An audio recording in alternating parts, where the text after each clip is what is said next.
Hello everyone, welcome back to the Shonky Lab. It is me, Mr. Elton McManus, and I'm here to take you through a journey of moving house.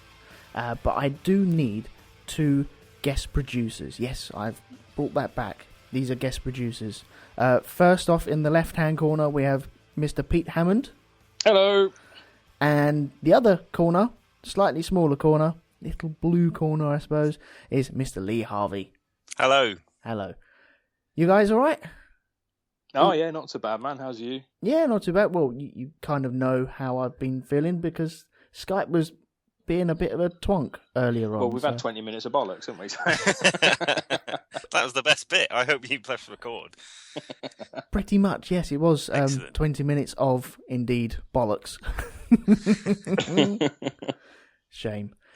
Yeah, but we're here to talk about moving house. Now, I know I'm going to put a question in the chat room. This is either going to work wonderfully well or it's not going to work at all. So I'm a little bit worried about this. But I'm going to ask a question in the chat room. Chat room are going to answer it, but we're not going to give away the actual question onto the podcast. Met her? I don't know. I never met her, anyway. Right, it's in there, okay? So I'm looking forward to people answering that and then us reading it out and then seeing how we go with this. You never know. If you want to, well, you're probably not listening live anyway. If you are listening to the podcast and you want to listen live in future, you go over to shonkylab.com and the links are all there to go to the Mixler page. There you can join us in the chat room, talk with us, chat with us, even call in on Skype as well if you wish to do that. So gentlemen, moving house. Yeah, fun times. Yeah. It's apparently it's the most stressful thing you can do, isn't it? It certainly feels like it at the moment. It does feel like it. Yeah, how many times have you guys done it? I wrote a list So childish. of the places that I've lived, and I counted 23 houses. Fucking hell. That's probably not all of them, to be honest. I've certainly moved at least once a year for as long as I can remember. Are you the human equivalent of the littlest hobo? Yes. Wow. Pretty much. Shall I read the list of places that I've lived? Yeah, go for it. Right. Okay. So I started in London. Which ones of these are student, or were you never a student? I was a student. I'll tell you when the student place comes. So I lived in London, in Glossop in Derbyshire, Lancaster, Manchester, Maidstone, then Sheffield, where I was a student, then London again, where I was a student for a little bit of the time, and now I'm in Southampton. Are you on some kind of register? You have to keep moving. And that's not including the times when I was working as an archaeologist and I had away job, so I was often going away on the Monday, coming back on the Friday into various parts of the country. Yeah, I've moved once or twice. And it's a bloody nightmare. Yeah, I imagine it would be. Yeah. Like I said, I am currently sat in a room which has boxes all over the place because I haven't bothered to unpack from the last time that I moved. Because who knows when it will happen again. It could be off again next week. Well, do we ever finish unpacking, though? I think I've probably got a box of stuff somewhere that I've still not unpacked from the last time I moved. Yeah, I've got stuff that went straight from my loft into the moving van and then straight to the loft. Into your new loft. Did it have loft written on the box? I think it did, yeah. Is it Christmas decorations and a box of spiders? Dead spiders. Yeah. Generally what lives in lofts. Yeah. Collect those, put them in the box. Yeah. We've had our first answer to the question, the mystical question in the chat room. It's from Doreen, and she has put 9 and 96. Good numbers. Good numbers. Yeah. It's a solid start. Have you got any, Lee? Me? Yeah. Any answers? 23. I'm just trying to remember all of them. Oh wow. Yeah, I'll write them down. I'll come back to you. Okay. Yeah. Cool. So stuff that doesn't actually get unpacked. Yeah, I did have a box that just said loft in it. That did just go straight to the loft. Is it a loft?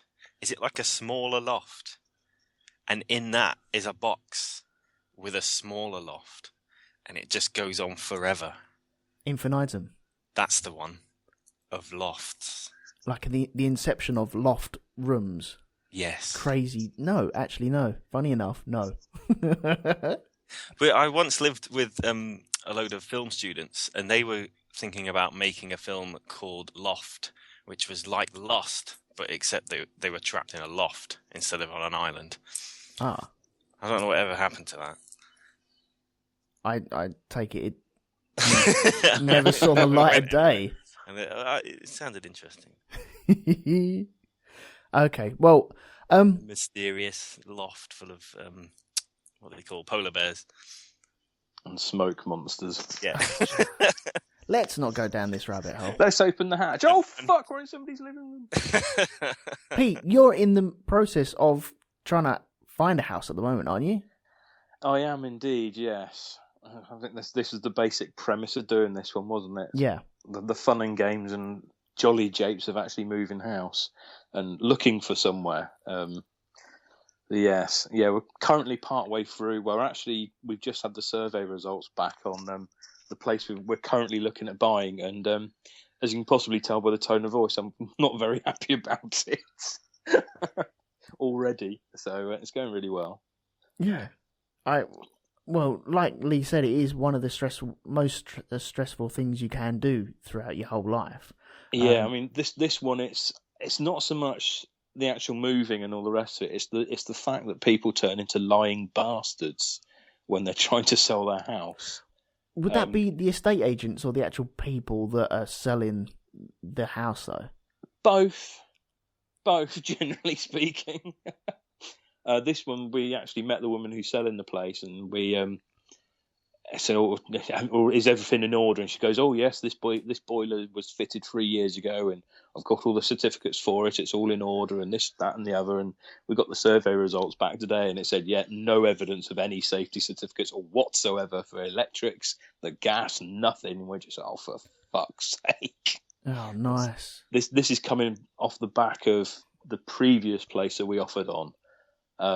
We got the survey results back on that, and essentially the bits that weren't underwater were on fire, and if we moved in, we both were caught AIDS. Wow. It was a horrific. I mean, the house was lovely. It's a really nice place, but we got the survey result back, and I don't know if most people should know this, I would imagine, but when you get your home buyer's report done, it lists everything in the house on a scale of 1, 2, and 3. Well, Right. 1 is hunky-dory, you're fine, brilliant, don't have to bother. 2 is, you might want to have a look at this. And 3 is, run the fuck away, don't even bother. And this place, if it wasn't a 2, it was a 3. The only place it scored 1 was the chimney stack, because it didn't have one. The key phrase for me was, many of the roof joists are simply not there, having never been fitted in the first place, and wouldn't even have complied with building regulations at the time of building. Wow. Much of the inside insulation and felting to the roof has rotted away because the bathroom extractor fan discharges directly into the roof space. Evidence of DIY wiring in the electrics on the outside of the property. We're just, oh, for fuck's sake.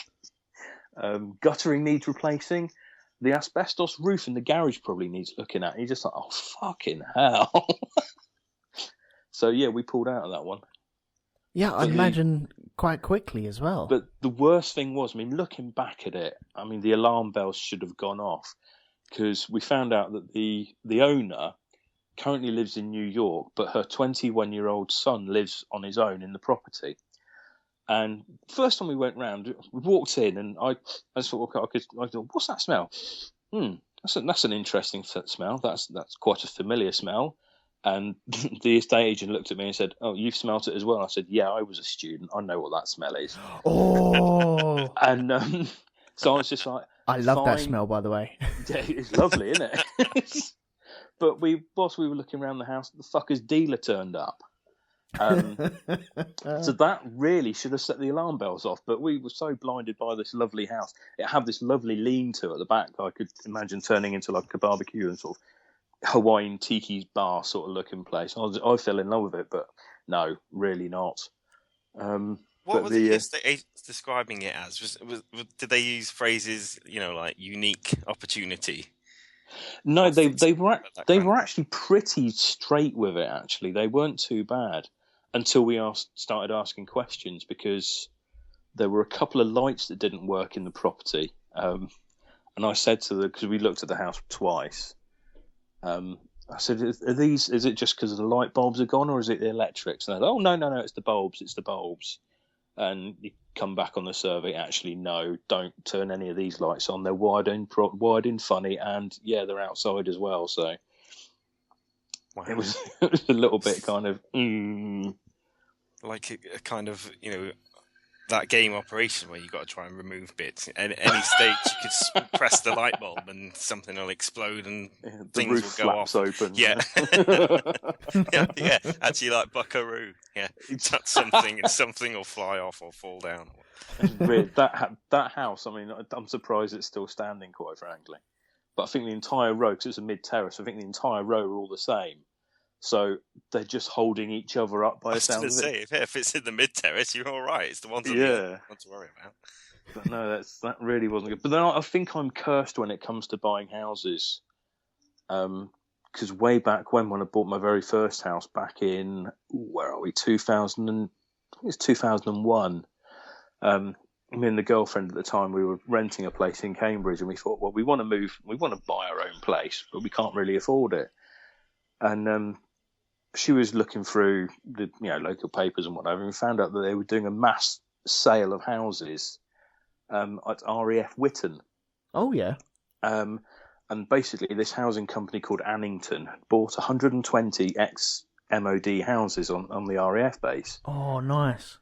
And they were selling them at, frankly, ridiculously low prices.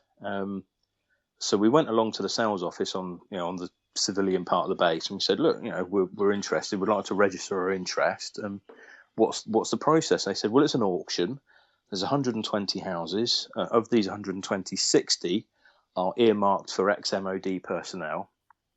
So places 1 to 60 in the queue are sort of reserved. And then after that, anybody can join the queue. And we're like, oh, right, what, so you mean a queue? So on the day, you come up and you literally stand in line, and when it comes your turn, you can kind of have a look at the houses. They said, well, essentially, yes, but we advise you to start queuing fairly early. Oh, right, okay. How early's early? And the woman said, yesterday. And I said, what? The sale's not for another 2 weeks yet, love. What do you mean? She goes, yeah, we are allowing people to camp. And they'd started camping to get these houses. What, for when people camp for our iPhones? Literally, yes. Jeez. For a house? For a house. Yeah, it's not bad. It's a house, isn't it? I'd rather do it for a house than an iPhone. Well, that's exactly what happened next. Because I looked at the girlfriend and she looked at me, and we said, well, these houses, because it's the prices that they were listed at are what they were going to go for. And the ones that we liked the look of were 69,950, which back in 2001 was pretty damn good. Mm. So we thought, well, we're going to do quite nicely if we can get one of these houses. So she looked at me, I looked at her, I said, well, should we do it then? She said, well, we are booked to go on holiday to Spain in a couple of days. So you can probably see what's coming next. I went home and got my tent, and she fucked off to Heathrow and went to Spain for 2 weeks. Whereas I pitched my tent, got number 8 in the civilian queue, but I pitched my tent and kind of morphed into an amalgam of Colonel Kurtz from Apocalypse Now and Father Jack. And I camped for the entire duration, and we got this house, and it's a mid-terrace 2-bed house for 69,950, which we promptly sold 3 years later for 130. Bonus. So we did quite well. Yeah, that's not bad. That kind of set the bar for what I have to do to get a house. Yeah. Because we, as I say, we sold that place. We moved to another place in Huntingdon, and then she decided to boot me out. So that was quite nice of her. Did she have a nice holiday in Spain? Yes, she did. Well, it's then, the kind of holiday you go on if you don't have a partner. But yeah, she had a nice time. Whilst Muggins here is sat in a fucking tent in the pissing rain in fucking Huntingdon. Right, well, maybe that but was... you're not bitter, though. Not bitter at all. No, not at all. Not at all bitter. Maybe that was the chat up line. Maybe it was, well, where's your other half? Well, he's sat in a tent now. He's at home in the tent, pissed out of his tiny little mind to try and cope with the boredom. Yeah. Because most people that were queuing as well, I forgot to add this, most people that were queuing were couples or families. So one person could be... They didn't mind the drunk in the corner, the drunk Father Jack. Yeah. In the middle of all these families. Yeah. Feck. Girls. Back off! Knickers. Because you had to stay, and this is the kicker, you had to stay... Somebody had to man your tent for 22 out of 24 hours. How did they check? Was it they checked. They'd literally go up and... those war films, and they're walking past and shining torches in your face. Yeah, pretty much. Yeah. So if you've got a family of 4, you can take it in turns. But if it's just you on your own, it's not much fun. 22 out of 24 hours. Flipping hell. I went for that must have honked in there. It was awful. I mean, they did open. There were 3 houses that they'd kind of opened, like, so you could use the toilets and the showers and stuff. But yeah, that was not a fun couple of weeks. That was fairly nightmarish. I've got some answers in the chat room for us for our mystery question that we've been asking through Mixler. First off, we have a Mr. Lee Harvey. Weirdo. Who had he? He's put 56, 37, 9, 13, and 172A. We also have Drew Barker. Hello, Drew. He has said 11 and 16A. And then we get to Mr. Jim Moon. Are you ready for this? I think he's lived in more than you, maybe. We'll see. 30. They're the only ones I can remember. There's loads more. 3, 50, 4, 7, 6, 2, 7, 2, 21, 52, 9, 8. Wow. And then Gaz follows up with 8, 15, 120, and 7. So well done to you guys. Everyone's a winner. Yeah. Or loser. Or just... No one knows. Yeah. Maybe we won't be playing this game ever again. I don't know. It's going well. Keep it up. It's not the winning, it's the taking part. Yeah. Absolutely. When you said about the smell in this student's house that you said that you was going to look at, when me and Amanda were looking at our first house, we were looking around Plumstead, and we found a house which we eventually bought, but it always smelled of like the can air fresheners every single time we went there. That's always a good sign. Well, it smelled quite pleasant. We was like, oh, that's all right, isn't it? Did it have the Glade plugins knocking around? Yes. You know, that give out the smell every now and then, because that's normal, isn't it? But if it was like half a can had been emptied as you walk through the door, that's when you want to start worrying. It had the Glade plugins, and you could almost see the mist inside. Just one of them per plug, not like an extension plug with 8 of them in. Yeah, you didn't go into the second bedroom. There's loads of magic trees hanging off the ceiling. No, there were no magic trees.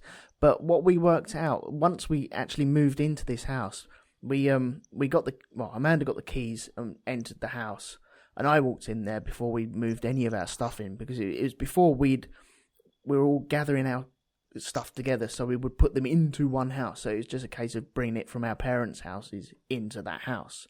So there was no removals then to worry about. So we had to wander around the house, and all of a sudden this smell hit us, and it turns out his dog stunk, and he was trying to cover up the musty smell of his dog.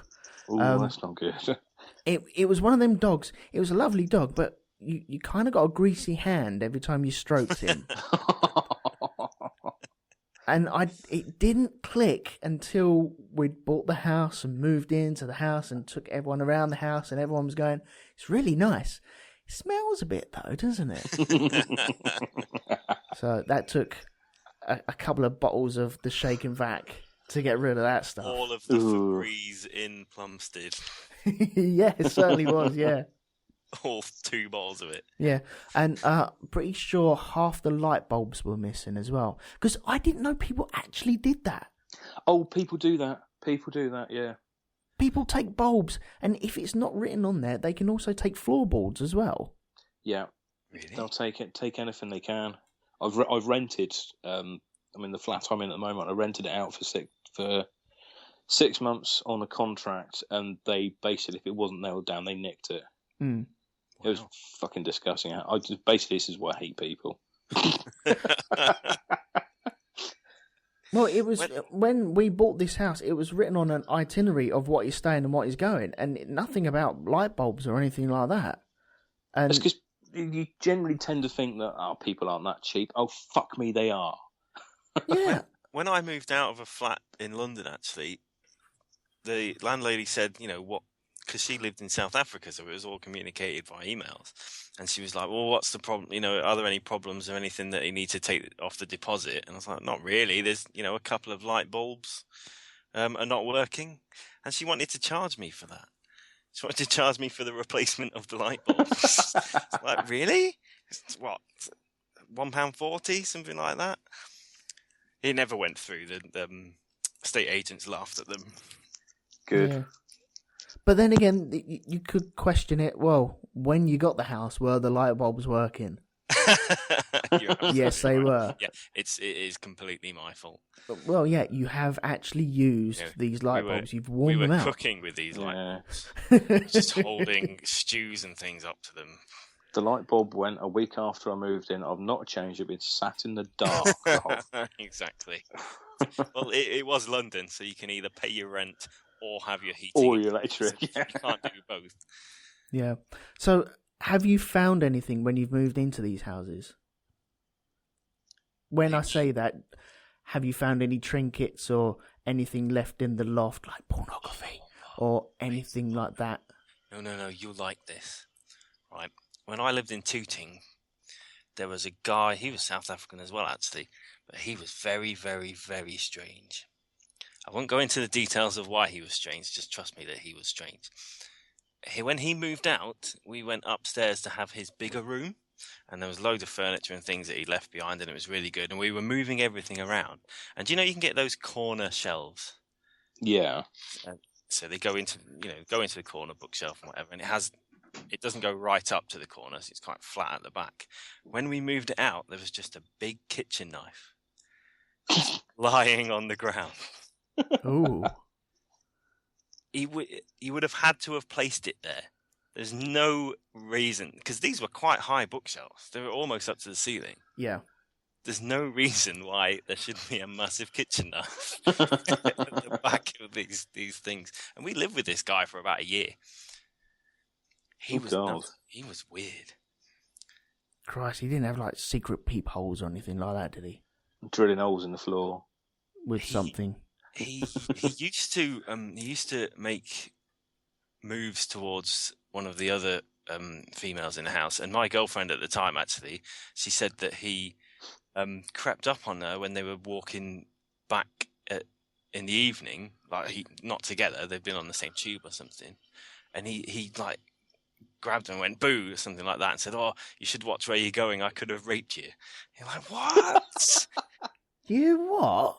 Yeah. I could have, but I chose not to. This guy was properly weird. I'm getting creeped out now. I wish I'd drawn the curtains. That is freaky, man. That's what sharing houses in London is like. Oh, no, thank you. Weird guy. Honestly, a massive kitchen knife. I just threw it away. Right, well... I didn't want to go to the police and say... Because he ran a bouncers thing company and was always off telling us about how he had to go out and help do this and help break up something, and he was always saying about how hard he was and how he could get people shot and weird. Oh God, yeah. Good Lord. Very, very strange person. Gaz in the chat room says the toilet seat is also on the itinerary, so whether or not the toilet seat will still be there when you buy your next house. That's on the itinerary. So with the light bulbs, probably curtains as well, toilet seat. My tenants nicked the toilet seat as well. Did they? Yeah, they were cunts though. What would you do with a toilet seat? It's because people are bastards. It's just to piss you off, I think. That's all it is. Why else would you nick a light bulb? Yeah. Well, you can use that. You might not be able to if it's a screw fitting and you've nicked a bayonet. That's true. They should really do their research before they move out. Exactly. So it's just to piss you off. Or maybe their next house didn't have a toilet seat. In a way, that's your fault for not putting it down on the itinerary. It was down on the itinerary. Do you know, right. if we all stop nicking toilet seats, then there's no need to take a toilet seat. Yeah. I've never stolen a toilet seat. That is a sentence I didn't think I'd say today. Okay. The house that me and Amanda... I did not admit to not having stolen toilet seats. I have never stolen a toilet. Why would I want to steal a toilet seat? There is no need to steal a toilet seat. If I move into a house, the question is, that toilet seat's staying, isn't it? And if it comes back, well, it's staying, isn't it? Yes, it's staying. Thank you very much. The house me and Amanda moved into... the last 30 seconds of this. My speaker's cut out for some reason. Have you got like a mute button? I haven't got... Shut him up now, quick, press the mute. I can if you want. That's fine. I've got no problems in that. The house me and Amanda first moved into in Plumstead, I think it was maybe a year after we moved in, we stripped the walls in the hallway. And behind the old wood chip wallpaper that was on the walls were 3 paintings. Now they weren't paintings you'd hang up. These were actually painted onto the plaster. Oh, like a mural. Kind of, yeah, but they weren't. Not like the Madonna with the big boobies, not that kind of thing. No, hidden away. Think of a Banksy. Like a stencil thing. No, it wasn't. No, this was hand painted. I've still got photos of it, and I'll put them in the group at a later time when I can find them. Was it like them French cave paintings? Didn't Neanderthal man have done them? It is Essex. With pictures of wildebeest with arrows in them. Again, it is Essex. No, this was down in London at the time, and they were probably about 4 inches by 6 inches, I suppose, and there were pictures of Clovelly. Now, the weird thing that... Right. Have you ever been to Clovelly? Yeah. And it's got all the weird, very steep cobbled hills. Yeah. The weird thing is, we'd just booked a holiday to go to Clovelly. Ooh. I reckon this is Amanda taking a piss. It's proper creepy. I remember stripping have a look off. at this. Yes. It was proper creepy.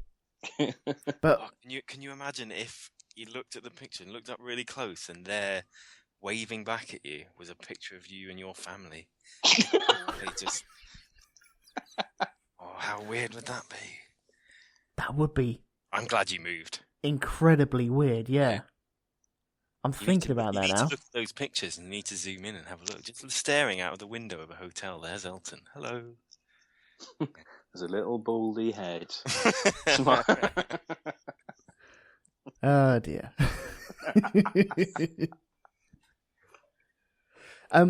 Pointing up in disbelief as it can see the face looking down at it. Yeah. No more cheese before bed. Moonlight glinting off of me. Yeah. Okay. First nights in houses. Now, I kind of like waking up in a different house or not knowing where I'm waking up in. When I stay around the mother-in-law's, when we all go around there, and you wake up in the morning and you have that split second of, I don't know where I am. When you wake up, I love that feeling, and it's always weird. I always lay in bed giggling to myself that we're in the new house. Like, we own this. What the hell? Because you have to get used to it, don't you? I always worry I'm going to piss in the wardrobe, and only about 60% of the time I do. Oh, it's good numbers. You do get excited though, you know. As long as it is stressful to move house, of course, but once you've done it, that's kind of exciting, though, isn't it? Once everything's finished, and you still got one pack, but or not, as the case may be. But yeah, you're right. Waking up in a new place, and it's like the idea of where you're going to put everything, how's everything going to be organised as a new place. Yeah, it's good. For me, it's kind of like going on holiday. I don't get excited until I'm actually sitting on the aeroplane. And I'm kind of the same with moving house. It's not actually happened until I've actually slept in the bed in the new place. And at that point, I go, yes, it's happening. Brilliant. Yeah. And that's the most possible amount of time before another move. Yes. That first night. Yeah, it's true. But I still get anxious. I get anxious about absolutely everything anyway. Even up to the point of actually going out. And I'll sit there and go, okay, I don't really want to go on holiday. I don't really want to go see this gig. I don't really want to go see this movie. But once you're doing it, I'm fine. And that call when we first got the keys for our first house, Amanda was really excited, all giggly and bubbly and everything. And she go, no, we got keys. We can move in. Brilliant. And my heart was like, oh my God, what are we doing? What we doing is so much money. Can we afford this? I don't know. Oh my God. Yeah. Yeah. Everything starts sinking in.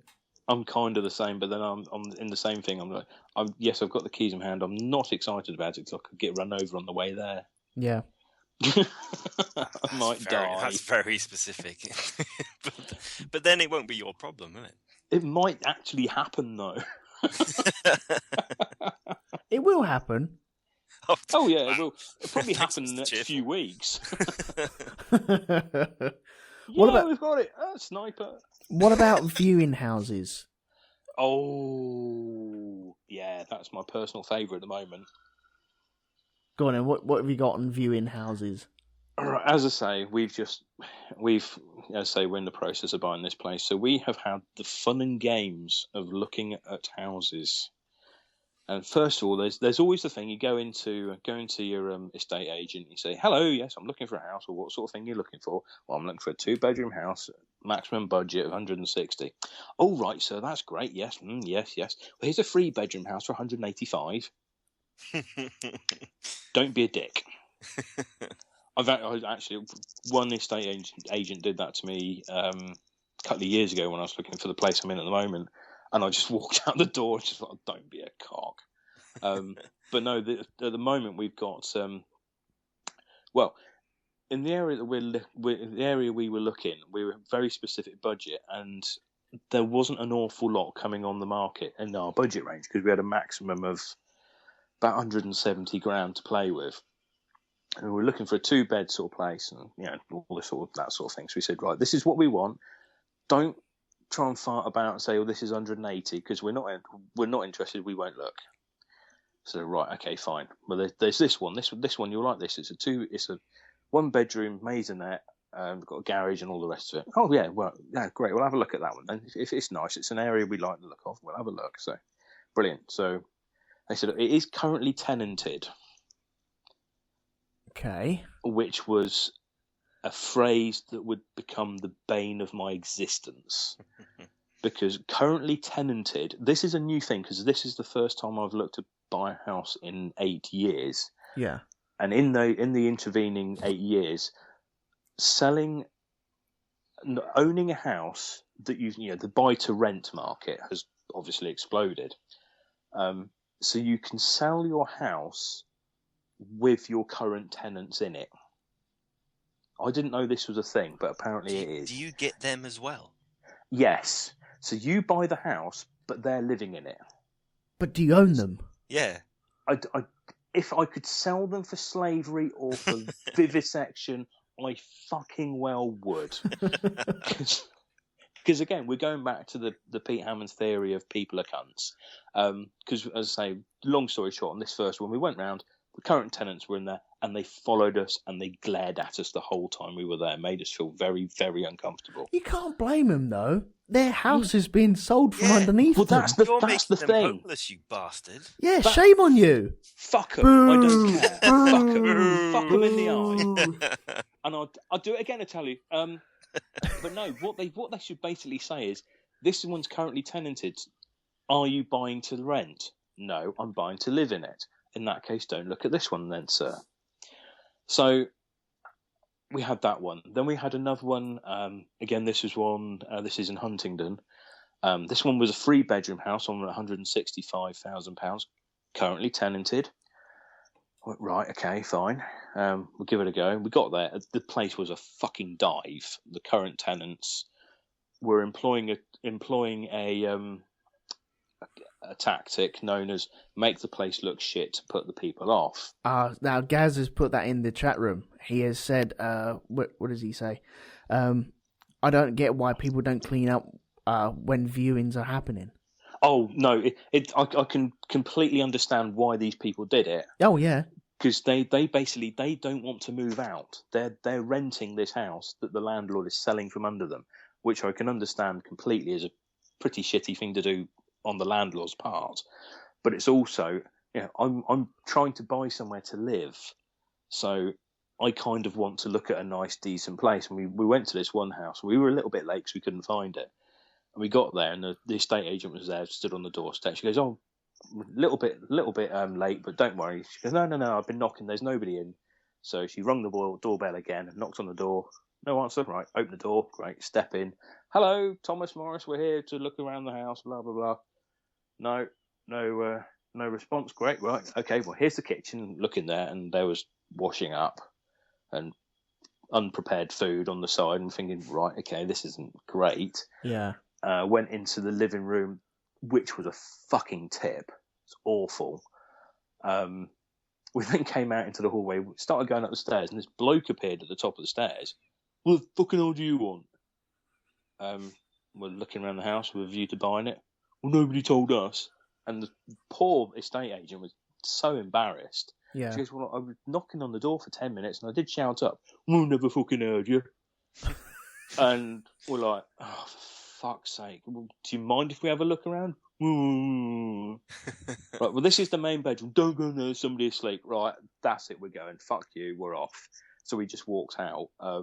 Estate agent followed us and said, "Well then, we'll call you during the week to get your feedback." I said, "You can have our fucking feedback now, love." Answer's no, yeah. She went, "Okay, well, what did you reckon to it?" I said, "Well, I was first put off by the overflowing jam jar of fag ends on the front doorstep." She goes, "Yeah, you saw that, did you?" I said, "Yes, I fucking did." That's a unique modern art sculpture. Yeah, it was the value of the house. It was a work in progress as well, by the looks of it. That's constant art. Yes. And then we sacked that one off, and then we looked at another one, and it just come on the market. It was coming on the Monday, and they said we can show you around on the Saturday because obviously you've been looking with us before and stuff. So he's just put it on the market. It's all newly decorated. Oh, great, that's nice. That'll do. Thinking, newly decorated to sell your house. It's all going to be white and magnolia. It's going to look really good. So we go in there, and he hadn't touched the front room in a good couple of decades, I'd say. And I thought, well, this doesn't look very recently decorated, unless he's, life on Mars. And And then we went into the kitchen. He said, and the vendor was there as well as the estate agent, and he was very pleased with the redecoration job he'd done in the kitchen. As I say, if you're going to redecorate the place to sell, you choose magnolia, white, sort of neutral tones.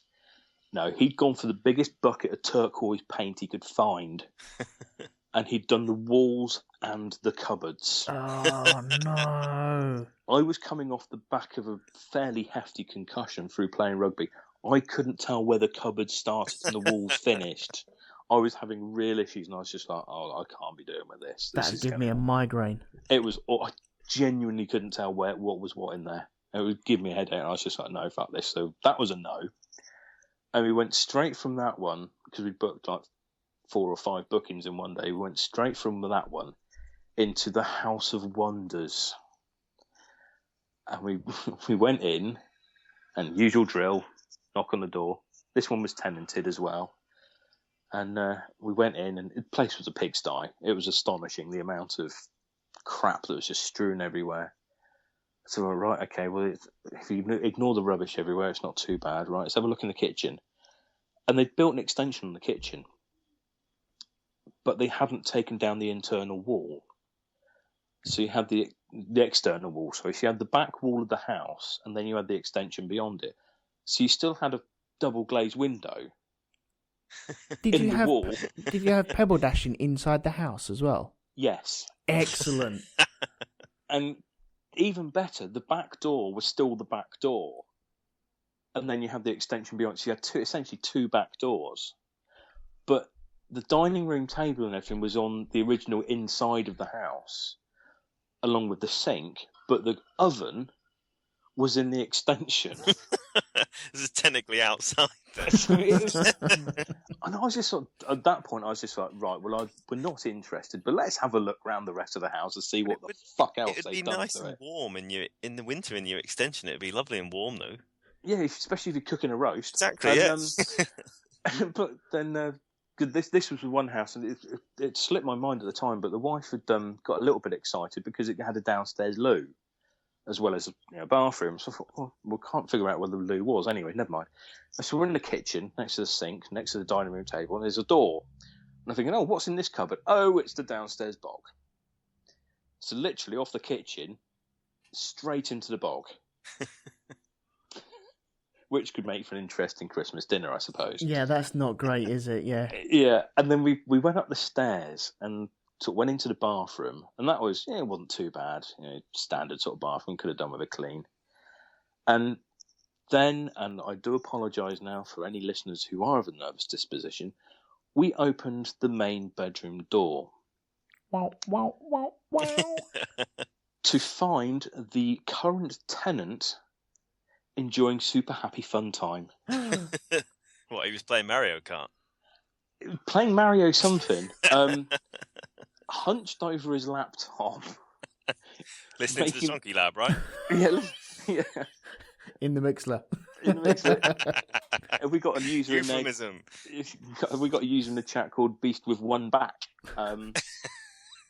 Essentially, this man was just masturbating furiously whilst we were looking around his house. And we're just like, all right, can we go now, please? He wasn't with a lady friend. It was just a computer. No, he was having a wank. Oh, my word. He was having a wank in the main Good bedroom. on him.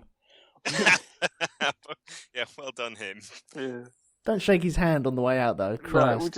No, I just looked at the estate agent and said, I think this one's a no, isn't it? And he went, yep. So off we went. And that was that one. Well, you could kind of go up to him and say, okay, I want 50 grand off of it. And he'll be caught in the predicament. Yeah. Yes! Oh. No, I don't want to say yes. No. Yes! No! But, yes, and that was that one. But my absolute favourite, and this... Oh, yes, there's more. Were all these in the same part of the country? This is all in Huntingdon. This is all in the past month. Oh, wow. Yeah. And we found this other one. It's a 2-bed maisonette. And we thought, okay, we'll have a look at it, see what it's like. And we said, well, can we come round at 4:30 on the Saturday? And they said, no, we'll be in. So come round at 4:00 when we'll be out.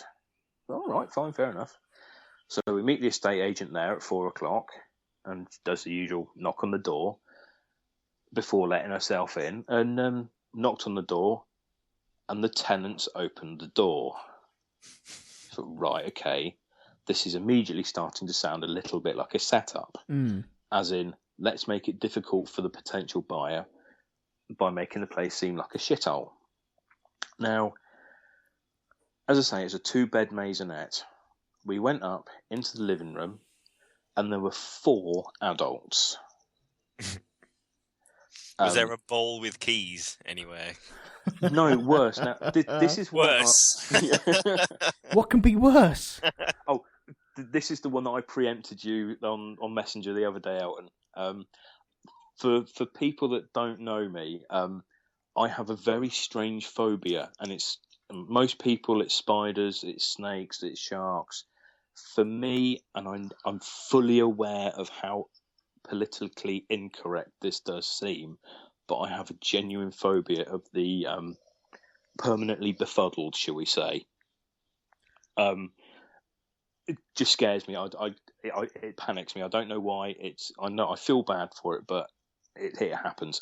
Anyway, one of the 4 adults had Down syndrome, and it terrified me. It was really weird. I know it's bad, but yes. But that wasn't the worst thing. The worst thing was they clearly had set this up to make it awkward for us to look around. As I say, 4 adults in a 2-bed maisonette. Yeah. And we went to the main bedroom, and we're about to go in when there was a shout from the living room of the current tenants shouting, "Be careful with there's somebody asleep in there."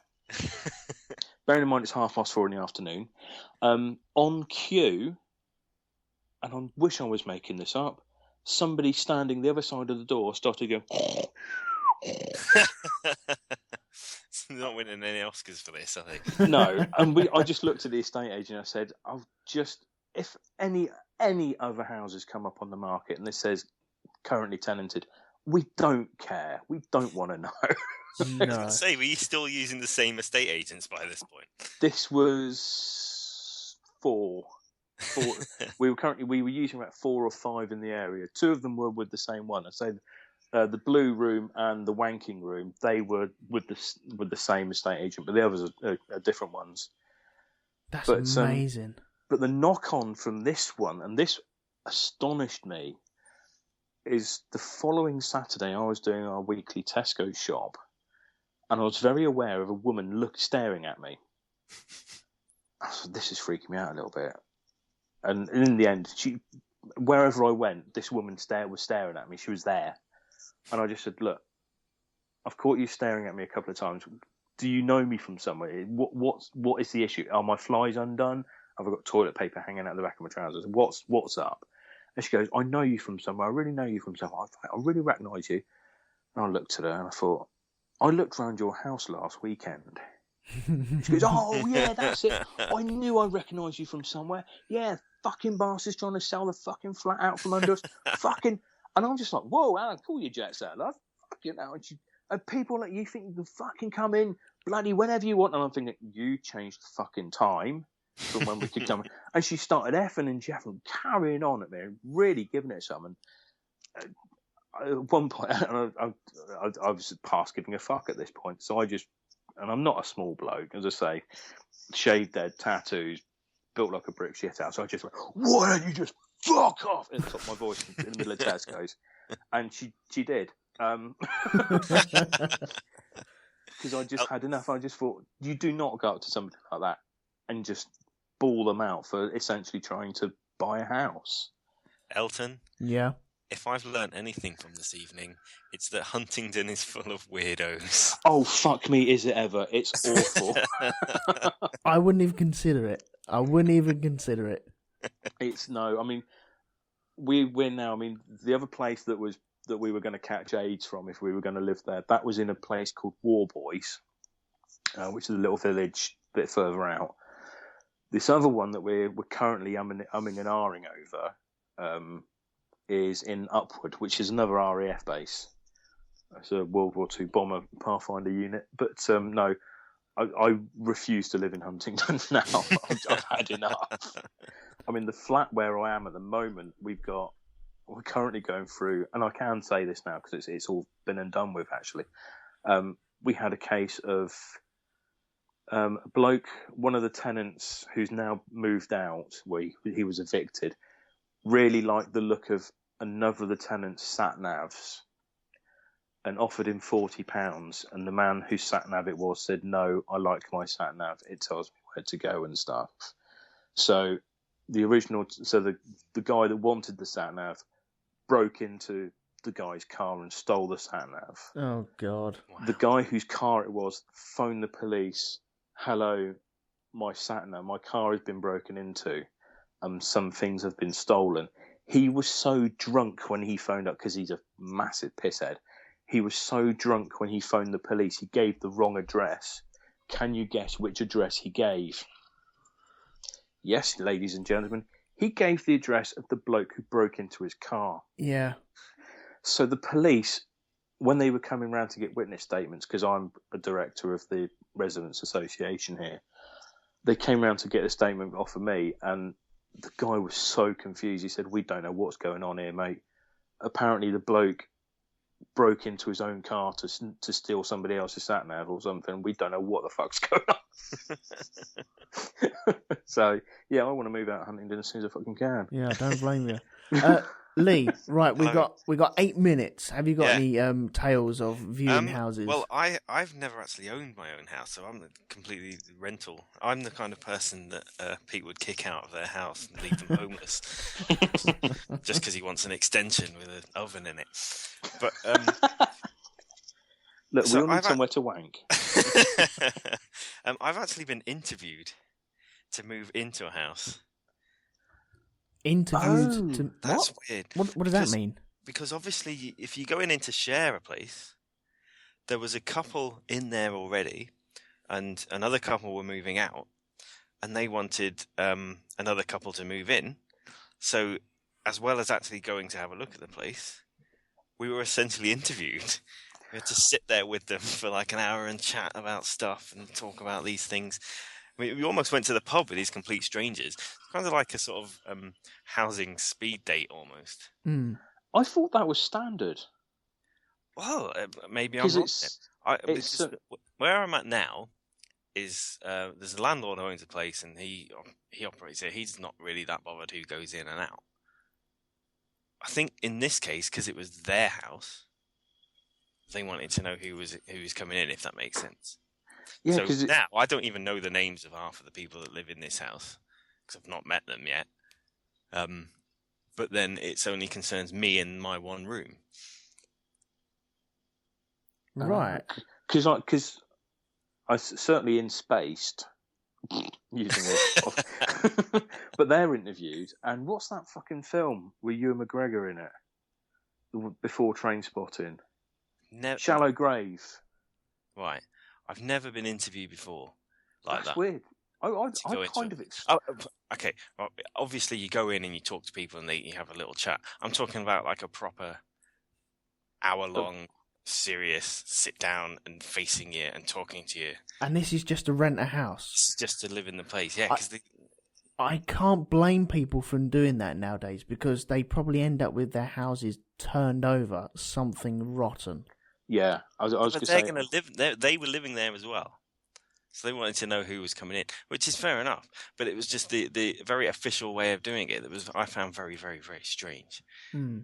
I wish that, because as I say, I rented this flat out for a brief period. I wish I'd had the time to interview the people that are going to be renting off me. Yeah. Genuinely, because I would never have rented to them. Although we were not asked about the toilet seats. Will you be bringing... Question number 1, do you have your own toilet seat? Question number 2, are you a dick? Will you be bringing your own bulbs? What wattage will these bulbs be? Are they screw cap or bayonet? Because I'm not changing the fittings to suit. Okay, yeah, right. But most of the places I've moved into have either been you go around with the landlord and there's no one else there, or the landlord's not that bothered because it's only the one little space. So yeah, it was weird. Yeah, I honestly can't blame people from doing that. My sister-in-law owned a house, and she ended up renting out her house when they moved. So they kept their old house, bought a new house, and then rented out the old one. Yeah, that's what I did. And in the end, she said it just wasn't worth the hassle because of the grief that went through, even trying to get the people out before she sold the house underneath them. Yeah, she know wanted that. them to find a house before she sold it. And it was just the grief of waiting for them to find it, because they're in no hurry. They're quite happy just sitting in their nice house. Yeah. But you can give notice, though, can't you? Yes, you can. And it's legally binding. They have to go. I don't know when people become squatters. I don't know how that works. I don't know the law on squatting or anything like that. I've never had to deal with it. I'm sure as soon as I have to deal with it, then I'd know everything about it. I think the way that mine was done, they were on a minimum 6-month contract, and then after that, I could either evict them on the 6 months, or after that, I had to give them a month's notice. Mm. And I evicted them the second I could. Right. Because they were phenomenal bastards. But the idea of interviewing people doesn't really always work, because obviously we spent time when I moved into the house with the guy who was weird. He seemed very nice. I'm sure they all do. Yeah. Exactly. Yeah. Right. We're at 57 minutes at the moment. I'm going to wrap it up. We're going to come back for a part 2? Yeah, that's cool. Okay. Yeah, sure. Good, because I've got some stories. Definitely. So I don't think Pete's finished yet. I'm sure he's got loads of stories. And don't worry, I won't be purchasing a house off of him at any point in my life whatsoever. Or certainly not going for a viewing with him. No What's way. this on the wall? Oh, my God. It's a picture of Elton. Yeah. So it's a picture of Elton on holiday. Oh my word! Waving. I will be putting them photos up in the Shonky Lab at some point. So the people listening to this on the podcast will be joining you in around about 30 seconds. So don't worry. We won't be going anywhere. People in Mixler will have a 15-minute wee break. We'll synchronise our watches and we'll be back as soon as we can. So tatty bye for now, and we'll see you very, very soon.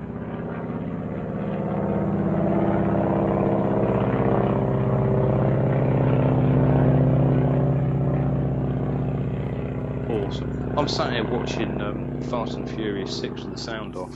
Oh, bless you.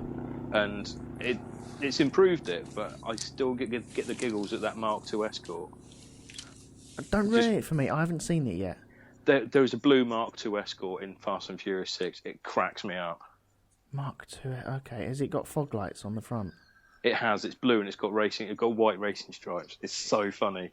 Has it got everybody else is driving around in big American muscle cars, your Camaros, your all this, that, and the other Mustang. There's a fucking Escort. It's hilarious.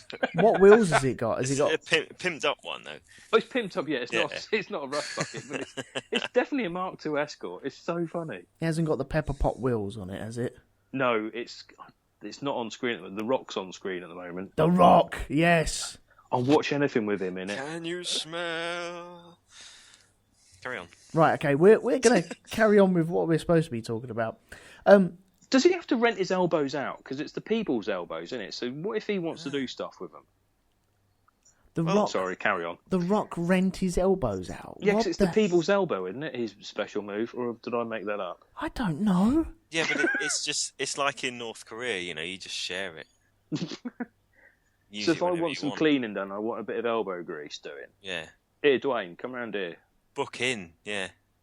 First come, first served, I think.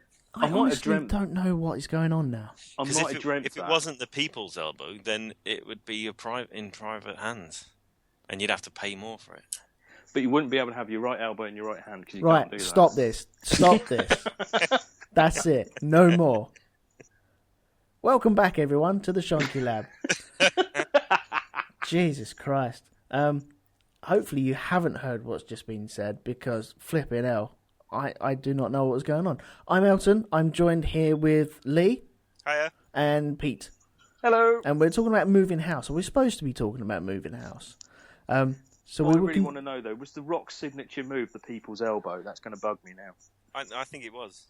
I'm fairly certain it was. I'm 99% sure it was. Well, actually, you've given me a subtopic for next episode. Rock, not the Rock. Wrestlers' signature moves, I think. Can we all have our own signature moves? There you go. Oh, it's evolving straight away. Next week's show. Yeah. This week. I'm giving out signature moves. Can I have crushing disappointment? Only if you're in the chat room. Not now. Anyway, moving house. Furious wank. Sorry. If you need me to dish that out to you, dearie me. I do not want you dishing out furious wanks. Are you sure? I'm fairly positive. Fairly. Fairly. Explosive flatulence, yeah, that kind of thing. Right, it was mentioned, I can't remember who by it or when or what, about pets. Who mentioned pets. Yeah, moving pets. When we move, we have to take our pets with us. Some people don't, because they're either idiots or sometimes you get the house that comes with the dog. The dog with no teeth and no eyes and no ears. And it'll be cruel for him to move into a new house because he'll keep bumping into the furniture because he knows where everything is at the moment. One of my aunties moved into a house which came with a dog. And I've taken my cat with me as well to the house I'm in at the moment. And we went through that phase of, okay, do we have to put butter on his feet or something? There's a myth about cats and putting butter on their feet. Oh, I just want to get a cat now and butter it. No, honestly, all right, I've heard this because you have to... It's something about them cleaning and licking their hands, and then once they're cleaning themselves, they're content and they're happy at home. No, it's Tabasco sauce on the bumhole. That's what you're thinking of. Right, okay. There's the something cat's about bumhole, it. not yours. Yeah, I was thinking that. Yeah, I was thinking, I'm not going to do that. I have heard this myth about putting butter on their feet so they can lick it makes them lick themselves and then makes them feel content. We didn't go down that route, though.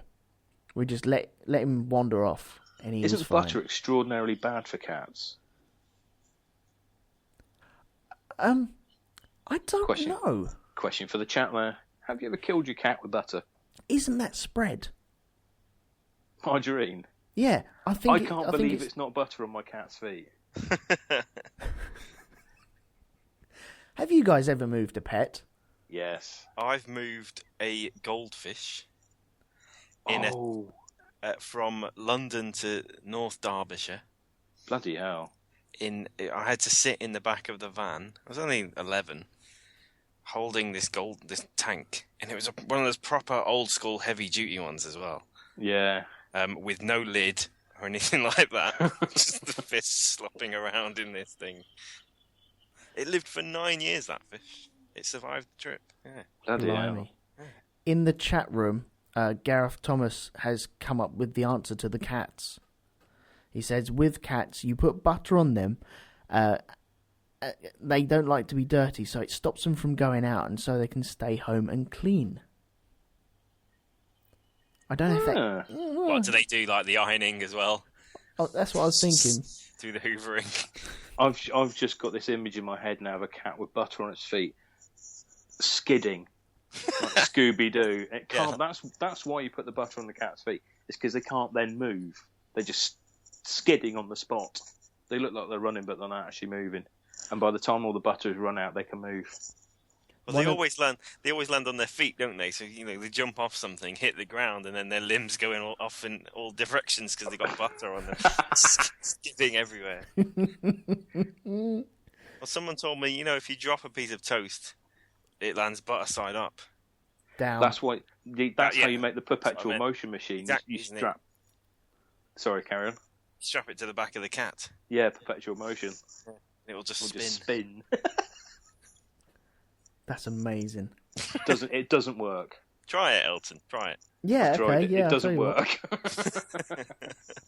There's also nothing funnier than a cat trying to escape a dog on lino or on laminated floor. At its feet. Yeah. Well, have you ever seen that? Oh, there's plenty of them on YouTube. Cats with cucumbers. Yes. They're so funny. I don't get it. What is it? It's so weird. weird. Snake, isn't it? So they don't know it's there. You hide it behind them, and then they turn and see it, and jump 7 feet into the air and disappear. It's so brilliant. Out of the house. Why a cucumber though? What? Well, you tell us. You're the one buttering your cat's feet. No, I didn't butter my cat's feet. That's the thing. I once taught one of my cats to yawn with its eyes open. It's the freakiest thing you'll ever see. If you've got a cat, whenever it yawns, flick its teeth. No, why? Because it's the greatest thing in the world. If you keep flicking their teeth whenever they yawn, they'll start to keep their eyes open when they yawn. And there's nothing funnier than a cat yawning with its eyes open. It's really funny, especially when you've got the in-laws around, because they freak out. Because a cat sits in front of them and yawns with its eyes open, staring at them. Huntingdon is on the Hellmouth, isn't it? It really is. It's weird fantastic. up My there. missus, she has a grandma that lives up that way, and I don't think I'll be visiting ever again. I'm not going anywhere near there. You guys have cats that yawn with their mouths open. Eyes open. Eyes open, sorry. And, other hellish predicaments up there. It scares the bejesus out of me. I'm never going there again. But you guys have cats, I take it, from this conversation. You've moved them. I used to, in a previous life, with the ex-girlfriend that fucked off to Spain whilst I was in a tent off my face. There's a classic thing. I personally don't like cats. She wanted a cat. I said I don't want a cat, so we compromised and got 2. Cats are wicked. And these cats were shit. They were rubbish. And when we moved from the RAF place in Witton into Huntingdon, the girlfriend didn't consider the fact that we were living near a main road. We're moving from somewhere that had massive open fields, and I'd fitted a cat flap in the back door so the cats could get in and out. And we had this huge, great field that the cats could go and chase mice and pheasants and God knows what else in, to moving into a fairly urban conurbation where we had no fields, we had a main road, and we had a car park. And she never sort of gave this 2 thoughts. But the funniest one was getting me to fit a cat flap, because the back door in this new house in Huntingdon didn't have a plastic panel. It was just a glass, a fully double glazed glass door, or UPVC or whatever they are. So to fit a cat flap, it wasn't a case of me with a power drill knocking the 4 holes and then getting the jigsaw and cutting the square out. We actually had to buy a new back door panel. So I let her do everything on this. I said, look, I can't fit it. It's glass. I'm not doing it. I'll fuck it up. I'll die. Something will happen stupid. So she actually got it fitted. So to move the cats into this new house, to have a cat flap fitted in the back door cost £700. Wow. And I laughed, because the cats never worked out which part of the window they could go through. Were they constantly walking into the door? Yes. Just bang, ow. I can go through this bit, I can't go through that bit. Why am I bashing my face on the wall? What you're supposed to do it's is... not worth it. You're supposed to smear the cat's face in butter, so every time it hits the glass, it can see where it's been. It slides off. Oh dear. Yeah. But no, the actual moving the cats themselves isn't too bad. Once you can get them in the box, it's not too bad. But it's having to keep them indoors for 2 weeks. Yeah. Because cats are outdoors animals just from the smell of their shit. they should live outside. So to have them indoors and not let them go out, it drove me mad. Cats have a particular smell about theirs, don't they? Yeah.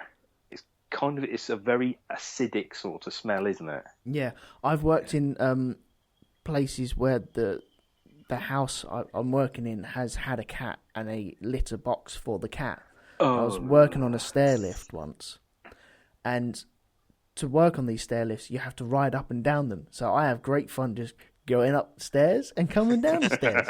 And I came down on this one once, and at the bottom is where the cat mess was. And Ooh. I came round the corner, and it went down the stairs, and there's this cat just proudly looking up at me going, "Yeah, what?" And he was doing his business. And then he kicked all the back stuff over, and then walked off and turned around, looked at me and went, "Yeah, good luck with that," and walked off again. Deal with that. And it stunk. A cat that looked at you whilst it was shitting. It seemed quite pleased I was looking at him. That's very rare for a cat. Maybe someone flicked its mouth or something. I don't know. You flick a cat's mouth when it's doing a poo, then it just looks at you.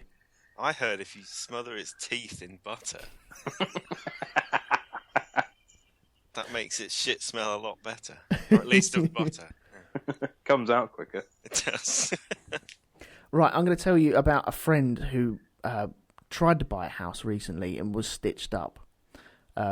He's gone in for this house. It's 20 minutes away from where we live at the moment, and it was on the market for 700 and something. Crazy amount. It's a beautiful house, but absolutely crazy amount.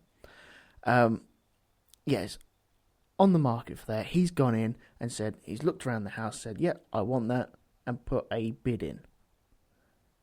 2 hours later, there was a bid for an extra £80,000 put onto that price.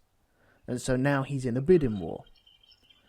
And he got a bit suspicious about this. He bid above it again, and then an hour later, it went up again by about $5,000. And so he got suspicious about this. He looked at the person who he was potentially buying off on Facebook and found out who it was. Then found out from the vendor who was actually putting the bids in, and found out that they were friends on Facebook. Oh. Turns out one of his mates was bidding against him to put the price up, and then they were going to split the difference of what they made from that. Fuckers. Yeah. So he went straight to the vendor and said, "Hang on a minute." Fuck that, go straight to the police. Well, it's fraud, isn't it? Yeah. So he's gone to the vendors and said, "Look, you've got to get rid of this. You've got to take him off." And so they struck him off, and they told all the other people around the area, "Don't put this house on because this guy is trying to fleece everyone." So yeah, Bloody hell. That's the sort of stuff that you've got to watch out for. Oh yeah. Arseholes. It's like this woman. People are bastards, aren't they? People. See, I told you, people are bastards. But it's the one that gets me with buying houses at the moment. This is the bane of this is a real thing for me. Is you've got when you buy a house, you have to have a survey done on it. Mm-hmm. And the bog standard, bare minimum legal requirement, what you need to have for a mortgage, is basically a valuation report.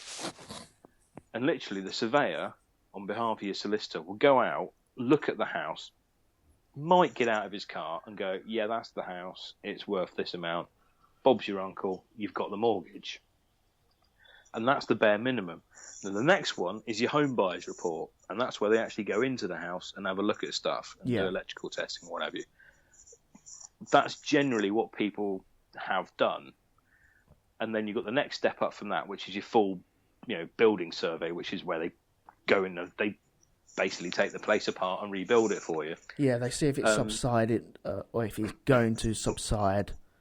Yeah, all that sort of stuff. Because so when we had something similar on this house where we still there was asbestos guttering all along this house, Ooh. And, well, someone turned around and said, okay, right, you've got to get rid of that. If I hadn't had that survey, then that'd still be up there.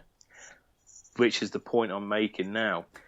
A lot of people, I think, a lot of vendors selling the houses are relying on people only getting the valuation report because it's really cheap. I think it's only like 300 quid. The home buyers report is like 550 depending on the size of the house. And then your full building survey is like 800-900 quid. Yeah. So this house that the one in Warboys that we pulled out of because it was basically on the event horizon, the vendor has now, because we obviously said, look, we're pulling out of the sale because it's a shithole, and the estate agent said to us, oh well, obviously they're going to have this problem when the next person comes to buy it. Can we have a copy of your survey? And I said, yeah, of course you can, for £500. And they said, well, we're not going to pay that for it. And I said, well, you're not going to have a look at it then, are you? And they basically, I went back to them and said, look, does the vendor want this or not? Because otherwise I'm going to bin it. And they're like, oh, no, they're not going to. They don't feel that they need to. So what they'd like to do is reduce the amount. And I said, well, if I go back to the Halifax and say, yeah, I only need 120 grand now, I said 160, they're going to ask why, and they're not going to give me the mortgage. Yeah. So, no, we're pulling out. So what's happened now is that house has gone back on the market for more than we were going to pay for it.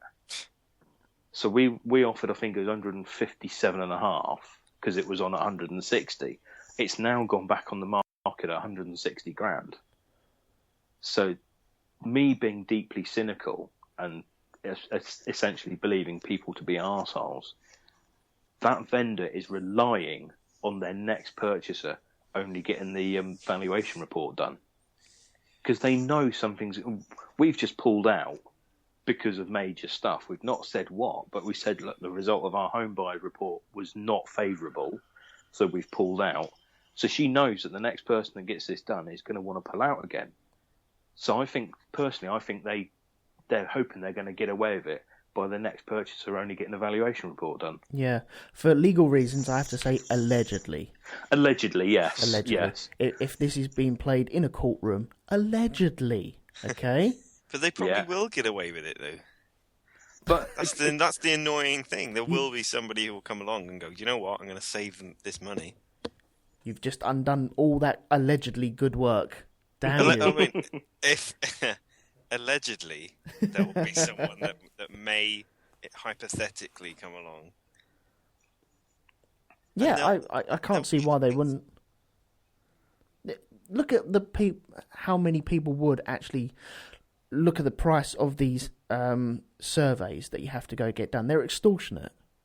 They are. They're not cheap. I mean, they've come down in price because I offered on a place before I bought my current flat.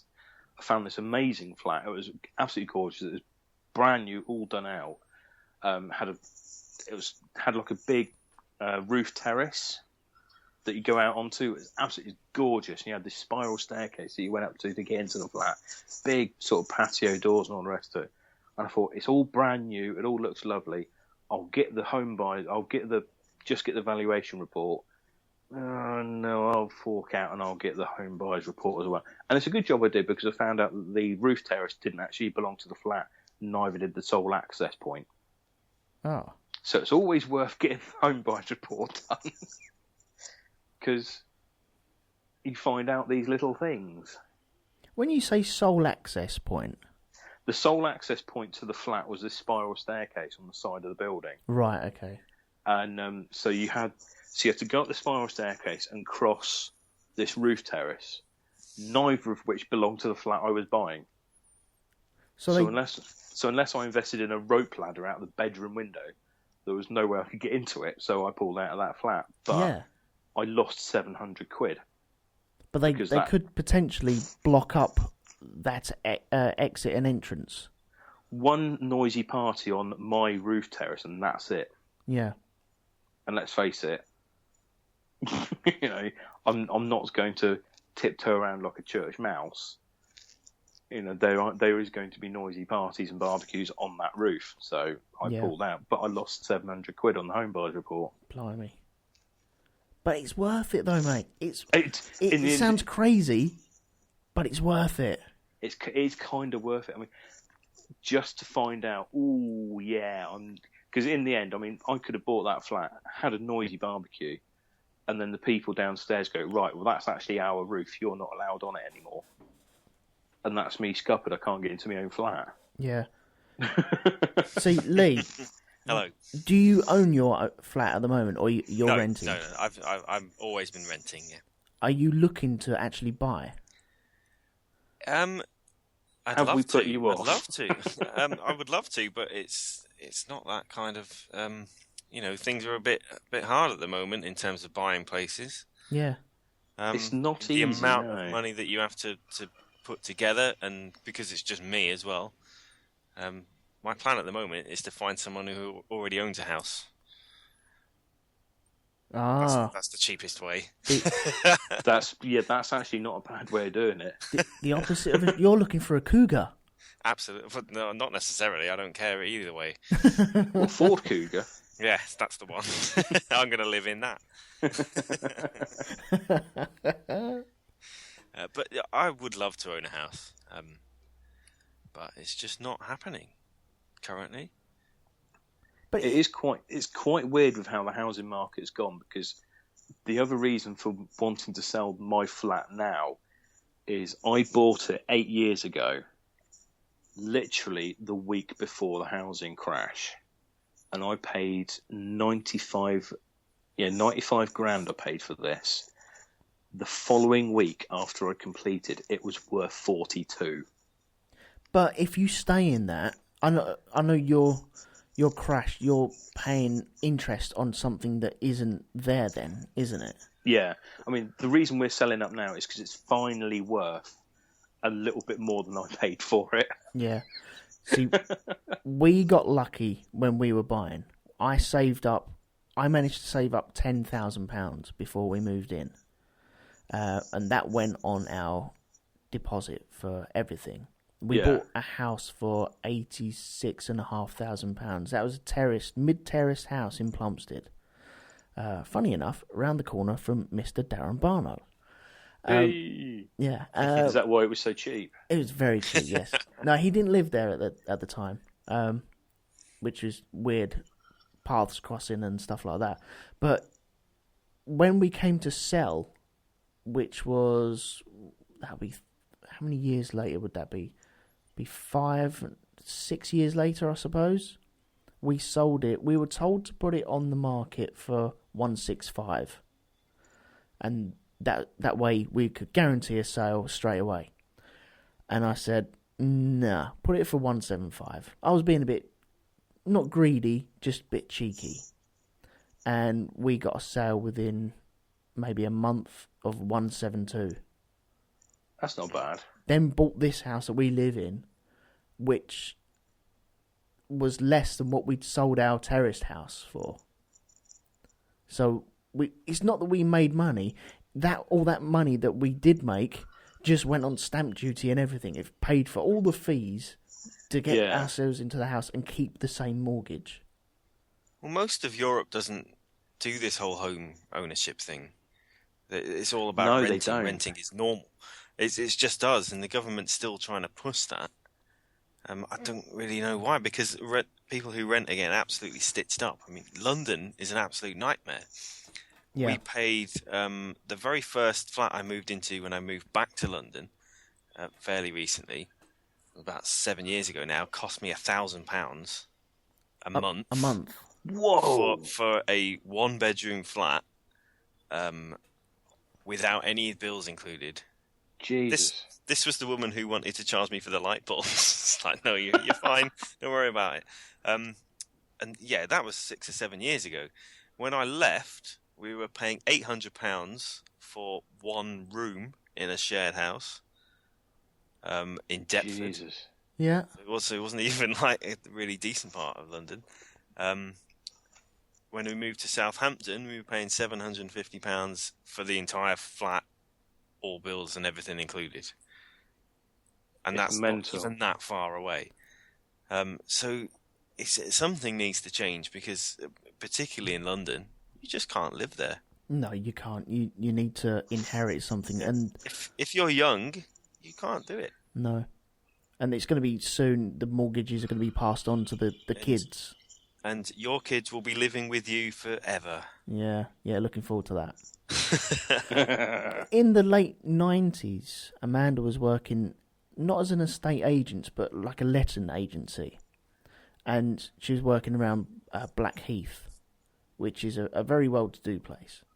Yes. And she said, bearing in mind this was the late 90s, she was putting houses out rental for people coming over for overseas students for over £2,500 per calendar month. Fucking hell. And it was a case of, yeah, we'll have it. Thank you very much. Goodbye. You know, Daddy's paying for everything. Yeah. Were they Saudi, a lot of these? I don't know. I really don't know. A lot of Russian oligarchs. I imagine a lot of Russian oil is involved in this. Yeah. Yeah. It's crazy. Well, I work for the Ordnance Survey, and part of our job is obviously to keep the maps updated. I found that, that's one of our main jobs. I'd like to think so, yeah. Exactly. Don't print one off and that's it. We're done. This was fine in the 50s. I think you'll find it stands today. We do a lot more. Anyway, the point is, one of the councils, I won't mention which, we had to record any building which was 8 square meters. Was or larger, basically. That was the smallest build. If it was 8 square meters, then it had to go down on the map. Because, and it was a London borough, they wanted to know where all these outbuildings were because people were renting them as houses. Yeah. So we had to record all that stuff. I mean, if you search for, London rentals nightmare, I saw one once. They were advertising. It was a shed inside the front room with a mattress on the floor. So, people would be sat watching TV. And you could say, oh, I'm going to bed now. Go into your shed. Jesus. And you'd just be sleeping there. It was on in Indy 100, which is not a motor race, it's a website. Bloody hell. Don't worry, I've got that, don't worry. Oh, yeah, it's just ridiculous. So would that be like, what are they called, granny annex or something? It was a shed. Just sheds. Like a literal wooden shed? Yeah, talk amongst yourselves. I'm going to find this now. That's insane. A wooden shed, like where you'd have a porn stash and go and smoke a pipe. Yeah. Yeah, I suppose, yeah. That's insane. Is that what you do? You go to your shed, get your porn out and smoke a pipe? Oh, yeah. Awesome. Smoking jacket and everything, yeah? Oh, yeah. Just out down the garden, dear. Right, I've put the link up in the chat room now. Okay. To the story. London, £480 a month for a bed in a shed in the lounge.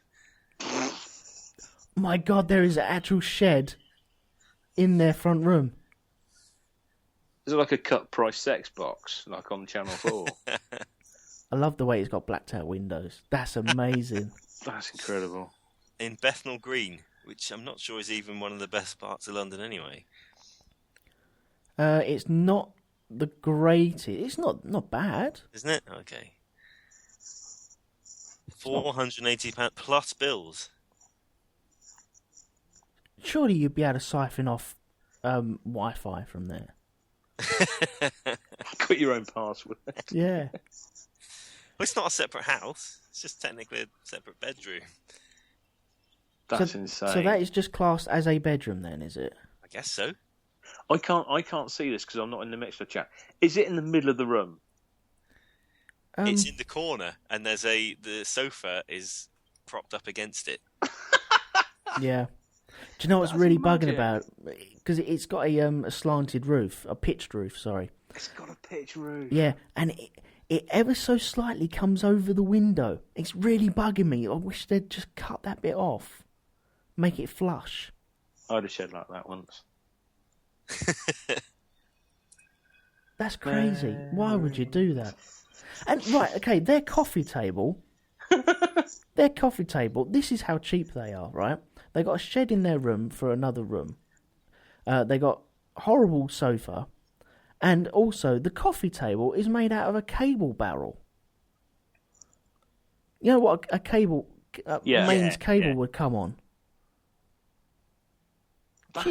Cheeky. Could you put the coffee table in front of the shed on the shed door if they pissed you off? Of course you could. I love it how it's painted white so you won't notice. Oh, fucking hell. Just blends into the wall.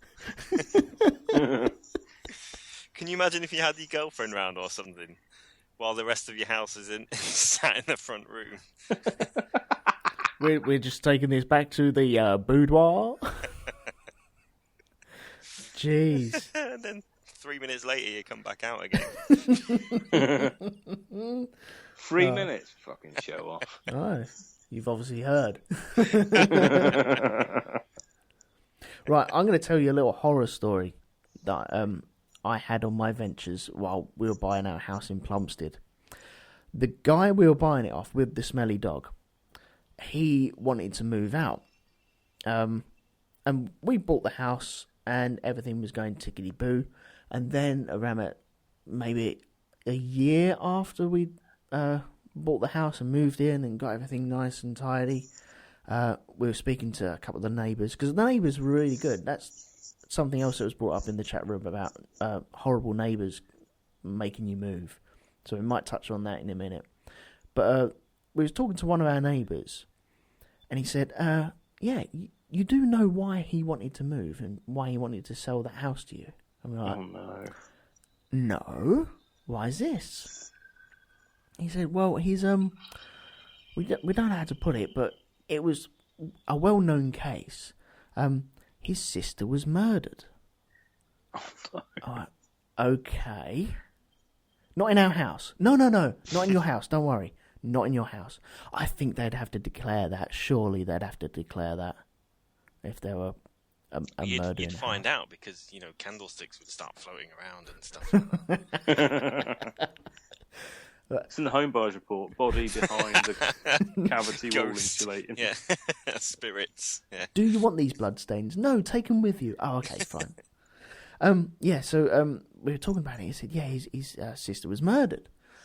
Okay, so what happened with that? I said, his sister's body was found on Plumstead Common, which at the time was a 5-minute walk up the road.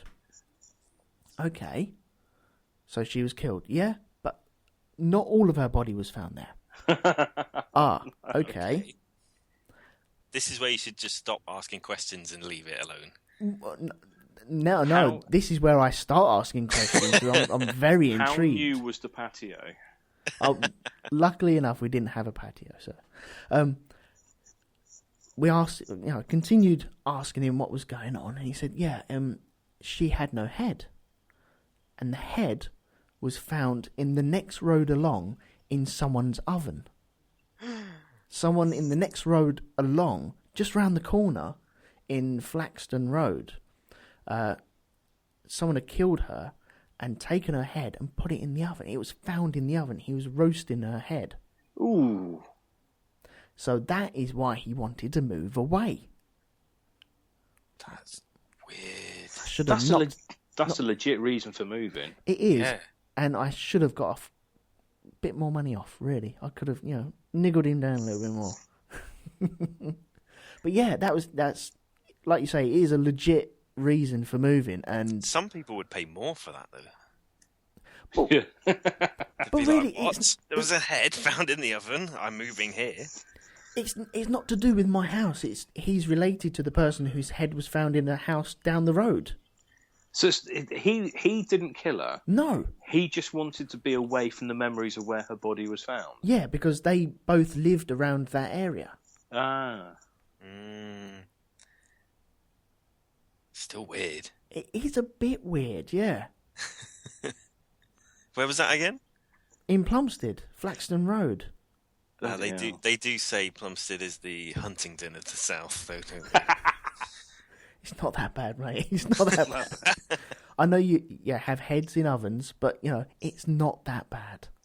Well, it's like the one that always gets me is, Trent Reznor of 9 Inch Nails. Right.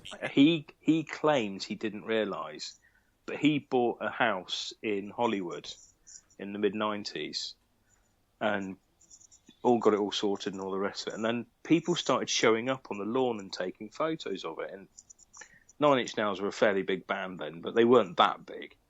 And it turned out that it was Roman Polanski's old house,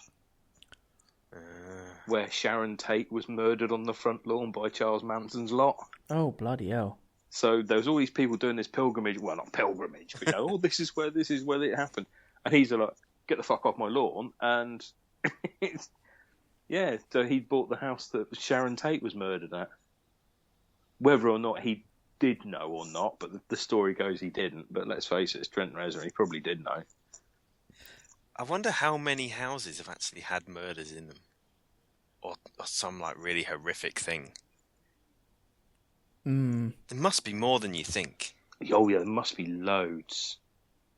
Because I know the previous occupier of where I am now died in the flat. Right. Because otherwise, how would Derek Acora have a career? He hasn't got a career. He's a charlatan. And don't you dare say allegedly.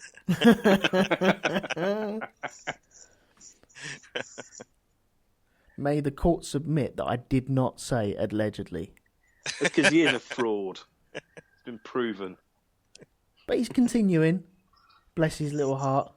No, don't bless his little heart. Stab it. And his hair dye. Yeah. How many people were dead in the house? See, that one makes me wonder about my house. We've got quite a lot of old houses in this country as well. Yeah, huge amounts. So many people must have died. It's creepy. I wonder. In a room of the dead right now. The terraced house that I bought in Plumstead, that was a 1909 build. Yeah. Maybe no, it was 100 years old when we moved in, so it must have been 1903 or 1902. So yeah, they are pretty old. So you do have to wonder what has come before. It's quite cool though. I do like it. I guess so, yeah. All the stories and all the things that must have happened in every single house as well. And it's going to be logged somewhere as well. Yeah. Well, even more so these days, in 100 years' time from now, are you going to know everything about everywhere because of the internet? Yeah, curse the internet. Sometimes we know a little bit too much. Any horror stories from you guys? No straight up horror stories, no. But it's the block of flats I'm in at the moment is quite amusing because it was an over 55s retirement block, but they didn't think to put in the lease that when your parents or whoever who were living here died, you had to then sell it to another over 55. Oh. So you had, when they first did it, you had all the sort of really elderly, infirm people on the ground floor, the kind of doddery old fools on the first floor, and then the sprightly youngsters, your silver foxes on the top floor. But what then started to happen is obviously all the people on the ground floor who were the really elderly and infirm died first. So you had this really bizarre situation, and it makes me laugh now, but it's quite silly really, where you had young people like myself all on the ground floor, and then old farts in Zimmer frames and shopping trolleys on the top two floors, and it always just made me laugh that all the sort of the young fit people on the ground floor, and then the elderly and infirm doesn't. Especially when you sent the lift up to the second floor and kept the door open so that it wouldn't go anywhere. Yeah. Oh, you cruel bastard! It does happen on sheltered accommodation though as well. I've been into a few of them, and it's never plain and simple the way they either design the building or house the people that are going into that building. That they don't make the lift big enough to take the shopping cart. Well, not the mobility scooter. Yeah, or the coffin that has to take them out as well.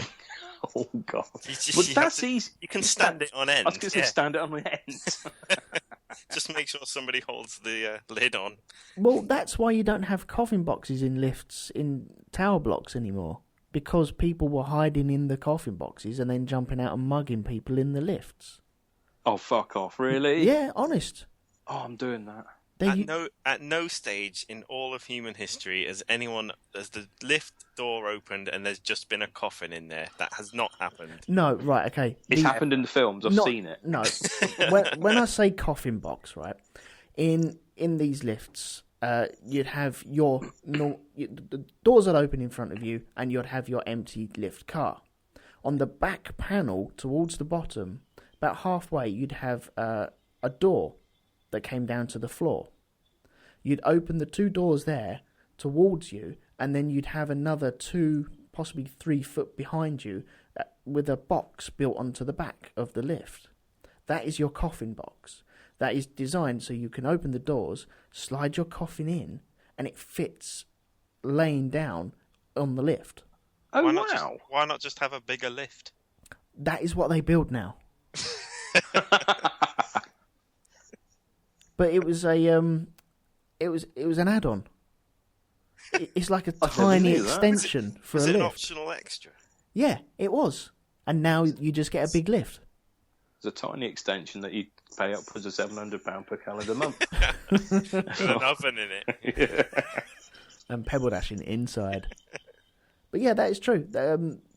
Now you don't get coffin boxes on lifts because people used to break in, hide in these coffin boxes, and then mug the people in the lift as they're going down. Huh. Spooky. So, when you've moved, how do you move your stuff? Because the last time I moved, about a month ago, it was still a case of a friend's car and 4 trips. Including getting a very small sofa into the back. That's the only way to do it, surely. But you guys own houses. You probably, you got to the stage where you can keep all of your life and start adding bits onto it. So every time you move, you must need like a massive van now. I've always rented a transit van and done a couple of trips, but this one, because I'm sick and tired of it all and I can't be bothered, I'm actually getting a set of movers in to do it all for me. Are you going to pay them to pack as well? Yep. Because you can do that, can't you? Yep. We're doing that. I can't be asked. You're going to trust other people with your things. I'm going to follow them and set fire to them. People are bastards, remember? Yeah. But no, I've in the past, I've always just rented a transit, which has always been quite funny because I always ran me girlfriend's father over. That was fun. Because I had to back up to the house to get the sofa into it, and he was directing me, and I didn't realise he was stood directly behind the transit van, which had no rear view. So, bump, what was that? Oh dear. Yeah. He never liked me anyway, fuck him. I've used a rental van. What else did we use? We actually paid a company to come in and clear the house, pull it in the back of their massive truck, and then we said, right, okay, we'll see you in 2 hours. We're driving north to Essex on an adventure. And then we saw them and they stuck it all in the house and everything either said loft or spare room on it. Luxury. Yeah, but we did the packing. But when I went to move, I had to decide to myself, right, okay, there's so much crap up in that loft. I need to sort it.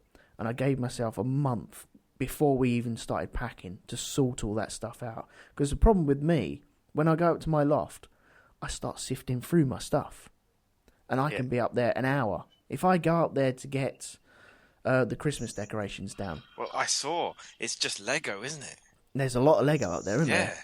It's amazing. And a couple of Millennium Falcons and AT-ATs. Yeah. Never move, Elton. No, I will not. But I can spend an hour or 2 up there. I used to read The Enemy quite a lot, and I'm a bit of a hoarder. And sure, it wasn't FHM or the no, it was the Littlewoods catalogue. Oh dear. Hang on, let's have a second to think about the Littlewoods catalogue. There we go. Right, I used to read The Enemy quite a lot. NME, for people who can't understand what I'm saying. And I used to hoard it, and I had hundreds of copies in my loft, and I used to sit through them, and throwing them out, it's not that hard, but then you see something, I might read that again one day. And so you end up creating definitely throwing out, maybe throw out, won't be throwing out, and keeping piles. And I had to do that a couple of times to then get rid of all the ones I'm definitely thrown out. Okay, they're gone. Now sort it again. And what am I going to throw out of this? And I would do that a couple of times, and it took about a month to get through all my stuff up there. Absolutely. Like I said, I've moved pretty much once every year at least, and there's still boxes that I'm looking at right now that have stuff in it that I meant to sort like 3 moves ago. But there's also plenty of examples of throwing things out because I think, I'll never need that. And then 6 months later, where's that thing? Oh, I threw it out. I took it to a charity shop or whatever. Okay, let's set the scene. You've just bought a house or flat or whatever you want. What's the first thing you set up? TV TV and Xbox. Because otherwise, how are you going to know where to point the rest of your furniture? Exactly. Absolutely, yeah. It's internet, actually. Because that takes the longest. Don't you phone up the internet and say, right, okay, we need internet now, thank you very much. And then 4 months later, if you were BT, you might be lucky. Yeah. Actually, yeah, because I'm always moving into houses which already have people in them. Don't have that problem. Oh, you wait. Just go straight in and... Oh, yeah, just you wait. If you're dealing with BT, those people are pricks. Do you not do it allegedly before you go? No, I think they are. No, they are. They definitely are. Yeah. No, I don't do it before I go because you're walking out of your house and then you're walking into your house. You can ring Sky like the week before and say, I'm moving, or however long before, saying I'm moving on this date. Can you fix everything? Well, they won't go along and drill a new dish on a house that you don't own yet. You need to be in there first. Right. And because I had that when I moved into this house, I did phone up Sky and say, right, okay, we're moving. They said, but can you not arrange for them to arrive on the day that you arrive? I tried that. That didn't work. No. Bastards. Because you can't guarantee something might go wrong. Something might go wrong. You might get stuck in traffic, or you might be another day out before you move in. So, yeah, something might crop up. So I tried to do that, and they said, okay, no, you need to be in there, and then we'll come out. Right. Lazy bastards. But it's all right for you, renting. It's fine. you just walk in and, okay, right, what's your Wi-Fi code? Thank you very much. Bang, in.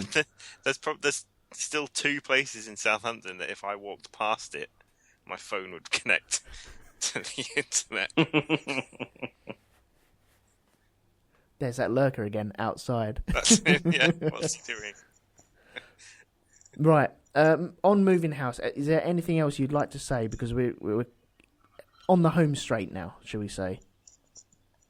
I think solicitors should be made to wear a big plastic dorsal fin. Because they're all sharks. Do you have a quick story for that?